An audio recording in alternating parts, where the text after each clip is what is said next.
Hello, and welcome back to another episode of General Conference Conversations, podcast where we have conversations about General Conference. I'm your host, Kaylin, and I'm super excited to be here with you discussing the words of Christ's chosen leaders. Let's get right into it. Today, we are talking about Elder Haynie's talk, A Living Prophet for the Latter Days. We are already on the second to last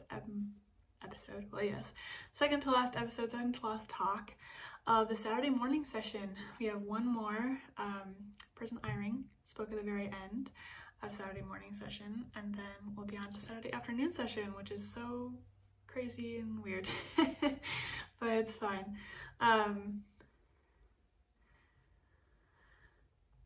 So, as the title suggests, is all about following the prophet. And as usual, as always, I encourage you to go and either listen to or read this talk before kind of listen to me talk about it, so you can get your own inspirations and spiritual impressions, questions that are meant for you. And hopefully I can add to that, maybe ask a question you might not have thought of, or tell a story that resonates with you. So I'm going to jump right in to talking about this talk. There's some really interesting kind of comments, and of course one of the best stories in my opinion that was shared this conference. So he starts out by talking about when he was little, loving Saturday morning cartoons. And he'd get up every morning on Saturdays and watch cartoons, and there was one day he turned on the TV, and instead of cartoons he found that it was General Conference. And he asked his brother who it was, and it was the prophet who was speaking. It was President David O. McKay at the time. And he says this about that experience. He says, "I remember feeling something and somehow knowing that he was a prophet. Then, because I was a cartoon-crazed boy, I changed the channel. But I've never forgotten what I felt during that brief, unexpected, revelatory moment. With a prophet, sometimes it only takes a moment to know." And I just loved, this is such a sweet, simple story. And it made me think about when President Nelson became prophet. So, of course, I remember President Hinckley. I would have been, 10? When he passed away. And then President Monson was my prophet during my youth years, and I was 19, almost 20, when President Nelson became prophet, when President Monson passed away. And his first conference, I was actually studying abroad in England, and I had gotten really close. I had been there about April. I'd have been there for about 2 months at that point, and I'd gotten really close with the ward there. There was a pretty decent sized group of YSA in the ward. There were probably 6 or 7 of us, and so I would go to church on Sunday, and then we'd have FHE on Mondays and Institute on Tuesdays. And so I got to know them really well, and when General Conference came around, of course, I got to watch with them. And it was kind of the first conference that I really remember paying attention to and like taking notes. I remember watching conference for years before that, right? It was always a big deal, was conference. When I was little, we would go to all 4 sessions at the church building as a family. And I always knew that we'd get snacks. And then when we were older, my parents owned a pizza restaurant, and we weren't open on Sundays, and so we would go down. We had a very tiny little branch, and we would invite people to the restaurant to watch together. We'd bring out a computer out to the dining room and watch, and then between sessions we would make pizza as a branch, as a ward together. And those are some really sweet memories that I have. But I was still very young, and I was mostly drawing. Even when I tried to take notes, I wasn't super paying attention. And so that's the first conference I really remember paying attention. And it was also weird because I was in England, and so it would have been a 7-hour time difference from Utah. So morning session started at 10 in Utah, and it started at, I can't do math, 5 in England. So we would watch the morning session. Am I doing that math right? 10, 11, 12. I think so. I hope I'm doing that right. I don't know if I'm doing that correctly. Yeah, it was very strange. So it was like 5 to 7 was the morning session, and then it was like 9 to 10 was the afternoon session, and the evening session was at like midnight. And so what we did, or what I did, I watched the Saturday morning session with friends at their dorm, and then I watched the Saturday afternoon session myself, I think, just by myself. And the Saturday evening session we watched Sunday morning, during when the morning session would have been for us at like, 10 or whatever, at a friend's house. And then we went to the church for the Sunday morning session and Sunday afternoon, and then I watched the Sunday afternoon session in the evening. It was very weird. It was very weird. Just like figuring out when all of those times would be, and like the different broadcasting and stuff like that. And but I distinctly remember watching the solemn assembly. And that was the first solemn assembly I remember. Like I said, when President Hinckley passed away, I would have been about 10 years old. And so I don't remember President Monson's solemn assembly. I'm sure I was there. I'm sure I watched it, or at least I was in the room when it was playing. But I don't remember it. I don't remember watching it. And so actually being there and seeing the solemn assembly, and I was at that point in my life that I was actually like getting my own testimony, and I was preparing to go on a mission and stuff like that. And so I was paying attention more. And I remember watching President Nelson before the session even started, sitting on his chair, and he still does this, less exaggeratedly, but I remember he was sitting on the very edge of his chair, and he was like looking at everybody, like he was very intently like watching over people.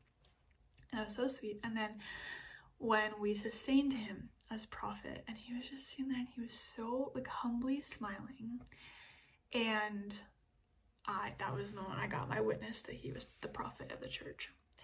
And so I get that, like that moment, right, where you're like, okay, I feel that, I feel it. And I sustain him.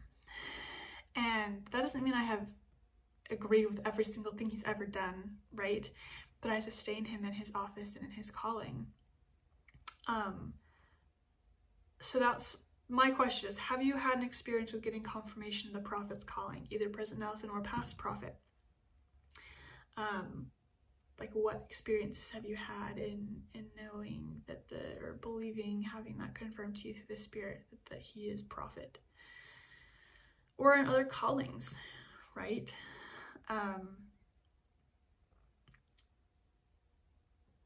I think it's a powerful experience when you do have that. So that's my question for you. He goes on to talk about what a prophet is. Someone that God has personally prepared, called, corrected, inspired, rebuked, sanctified, and sustained. And then he says, this was very poignant, I feel like. He said, there are two realities that are associated with the latter days. The first reality is that Christ's church will be reestablished on the earth. The second reality is that things are going to get really challenging. And I mean, we hear that, right? We know that it's going to get worse before it gets better, and all these kind of horrible signs. I mean, there's good signs too, but it's very terrifying signs of the times before Christ's second coming. And so he uses that as the kind of jumping off point to say,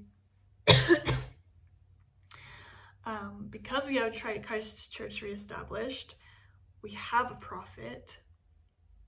And so the reality that things are going to get really challenging is a reality, but that we also have the prophet and his guidance, and that we can listen to and pray about and have with us always, right? So he talks about the prophecies of the last days scaring him as a kid, which I completely understand. They terrify me too. And that as he got older, he kind of understood, right, that we do not need to fear, that we have the prophet. And he says also, this was really interesting.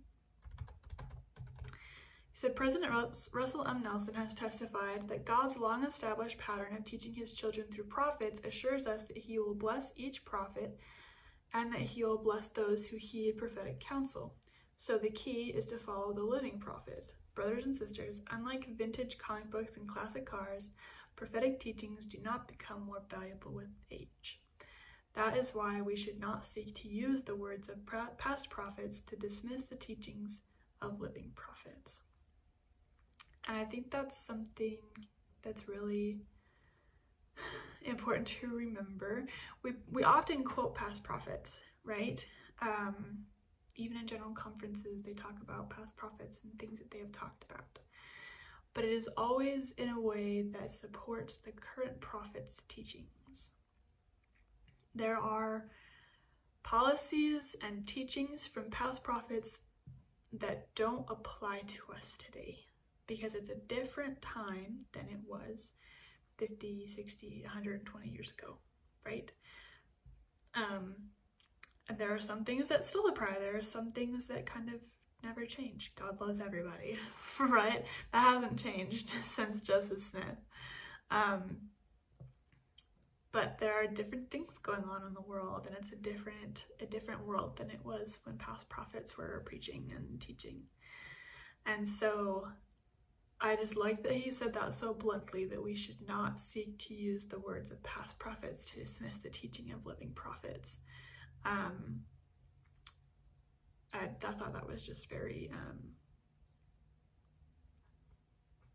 a good thing something important to point out in this talk. And then, of course, he shares this story. I thought this was gonna be a very short episode, but that's okay. He tells the story. He was at the church headquarters in the cafeteria, and he was getting lunch, and when he went to the dining area, he noticed the first presidency were all seated together at a table, and there was an empty chair at the table, but he was like, I was very insecure, and so I said, no, I'm gonna sit somewhere else. And President Nelson saw him, and he's like, oh, no, you can come over, sit down with us, there's an empty chair. And so he sat and was talking with them. And near the end of the lunch, he heard this very loud crunching noise, and he turned to see President Nelson had stood his plastic water bottle on the table and crushed it and then put the lid back on. This made me giggle. I think because it's a funny story, like but also this was something we did as missionaries. I did not ever do this before my mission. I had companions who are very, they did this every single time. And so I could just picture it in my mind, like looking up and seeing President Nelson just crush his water bottle and put the lid back on like it was just any other day. I don't know, sometimes we just forget that they're also living in this world, right? President Nelson crushes his water bottles because he's worried about recycling, and they, I don't know, eat and go to the bathroom and need to sleep and drive in cars. Like they're not above us. They are not like robots. They're people. They're human beings who are doing their best. I just feel like that like humanized him for me, like that reminder. But then President Oaks asked, he was like, well, why did you do that? And President Nelson said, well, it makes it easier for the people who are handling the recyclable stuff, because it doesn't take up as much space. And he was like, well, as I was thinking, I looked up, and President Oaks and President Eyring both flattened their water bottles. And well, and of course, this was sweet too. President Eyring was trying to flatten his water bottle by doing it horizontally instead of vertically, and President Nelson was kindly showing him how to do it kind of correctly, or easier to do. And he asked President Oaks, he was like, well, is flattening a water bottle like a new recycling requirement? And President Oaks said, well, you need to follow the prophet. And he says, I'm confident that President Nelson was not declaring some new recycling-based doctrine in the cafeteria that day. But we can learn from the prompt response of President Oaks and President Eyring to President Nelson's example, and President Nelson's attentiveness to help teach those involved a better way. And before this, he introduces it as like a parable. He's like, a parable of sorts. And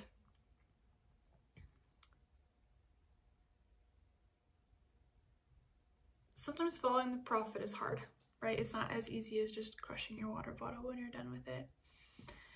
But we can, as we learn from the prophet, as the prophet gives us direction, as we learn in general conference from him, we can put in the work, we can pray and figure out how we do that in our own lives, right? Following the prophetic counsel might look different in everybody's lives, just because we're all different, right? We're all gonna get different revelation. We all live different lives. But that he is the Lord's mouthpiece and that he loves us. And that's something else that I love about President Nelson just in general. The power with which he speaks, the love with which he speaks. You can really feel that sometimes, general authorities will come to state conference or boards or whatever, and they say, oh, we bring the love of the First Presidency, or we love you. And sometimes it feels kind of rote and like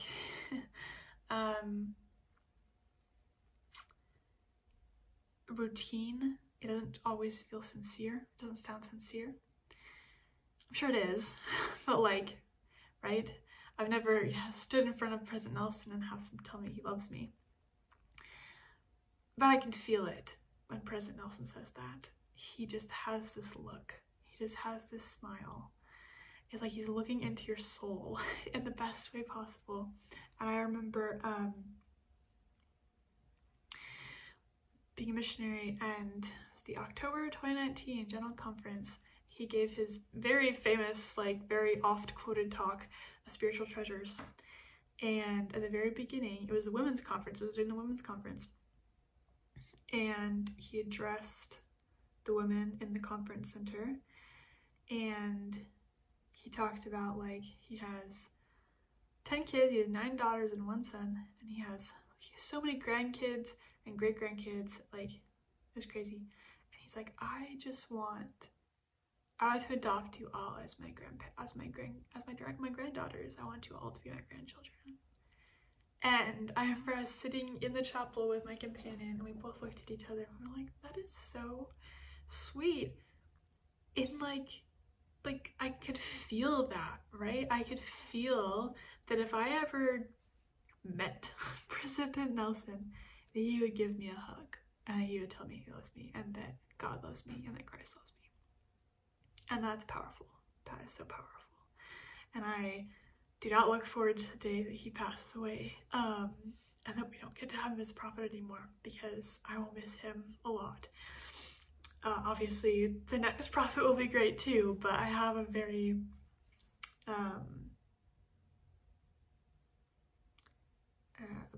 close connection to President Nelson, because like, President Hinckley was my primary prophet, and President Monson was my young woman's prophet, and President Nelson has been my adult prophet. He is my mission prophet. He was when we got married, and like the start of my adult life and being in the world in ways that I never had before.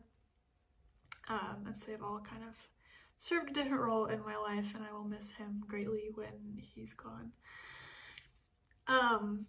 Anyway, that's kind of all I've got for this talk. Like I said, it's going to be kind of a shorter one. It's 20 minutes, that's not terrible. Not saying that I have like a time like minimum that I try to hit, but it usually ends up being about half an hour. But it is a kind of